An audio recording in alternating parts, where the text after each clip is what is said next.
Hello বন্ধুরা, কেমন আছো তোমরা সবাই? আশা করছি তোমরা সবাই বেশ ভালো আছো। আমি অম্বিকা দত্ত তোমাদের সবাইকে স্বাগত জানাচ্ছি গো-জি8-এ।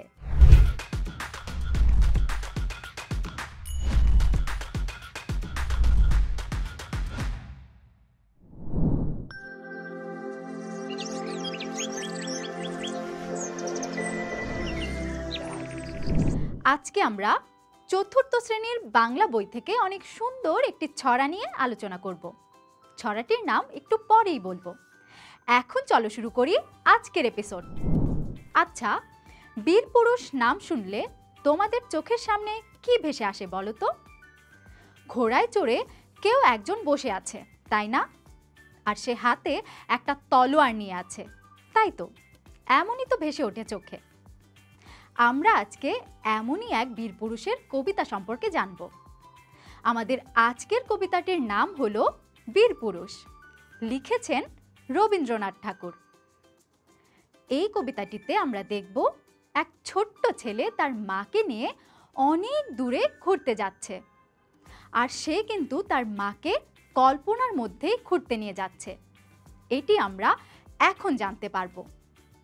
মনে করো যেন বিদেশ ঘুরে মাকে নিয়ে যাচ্ছি অনেক দূরে। তুমি যাচ্ছ পালকিতে মা চড়ে, দরজা দুটো একটুকু ফাঁক করে। এখানে ছেলেটি তার মাকে বলছে মা যেন মনে করে তারা অনেক দূর ঘুরতে যাচ্ছে। মা কিভাবে যাচ্ছে জানো?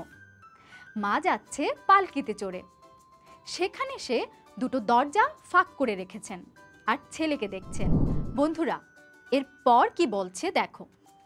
আমি যাচ্ছি রাঙা ঘোড়ার পরে, টগবগিয়ে তোমার পাশে পাশে। রাস্তা থেকে ঘোড়ার খুঁড়ে খুঁড়ে রাঙা ধুলোয় মেঘ উড়িয়ে আসে। এখানে কি বলছে জানো? এখানে বলছে ছেলেটি ঘোড়ায় টগবগ করতে করতে মায়ের পাশ দিয়ে যাচ্ছে।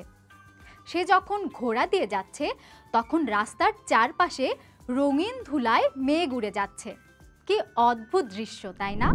বন্ধুরা, এর পরের লাইন হলো সন্ধে হলো সূর্য নামে পাটে, এলেম যেন জোড়া দিঘির মাঠে।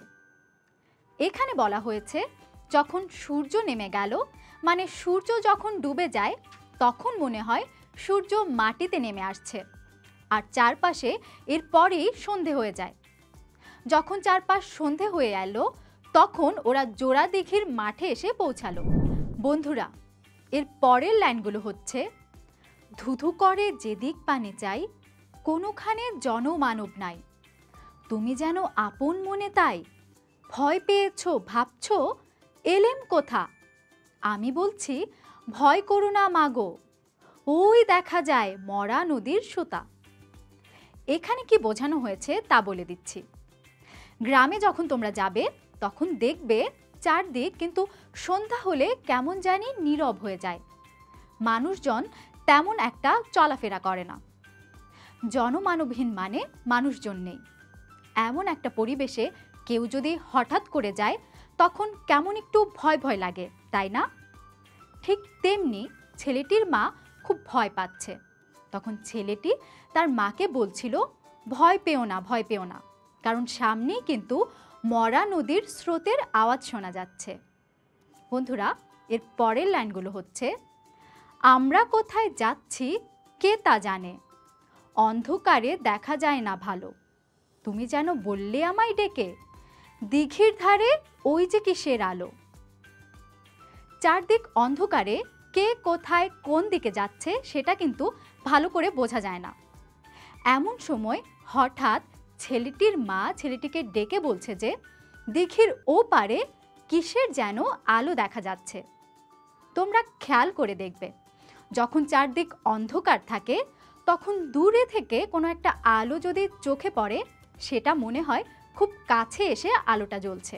বন্ধুরা, এর পরের লাইনগুলো আমরা পরবর্তী এপিসোডে জানবো, কেমন? সে পর্যন্ত তোমরা সবাই ভালো থেকো, সুস্থ থেকো এবং অবশ্যই গো-জি8-এর সাথেই থেকো। ধন্যবাদ।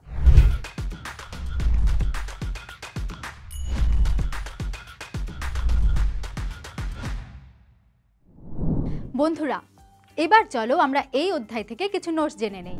এখানে কাল্পনিকভাবে একজন ছোট্ট শিশু তার মাকে নিয়ে বিদেশ যাচ্ছে। সূর্য যখন অস্ত যায় তখন চারদিক অন্ধকার হয়ে যায়। জনমানবহীন চারদিকে যখন দূর থেকে আলো দেখা যায় তখন মনে হয় আলোটি কাছে এসে ধরা দিচ্ছে।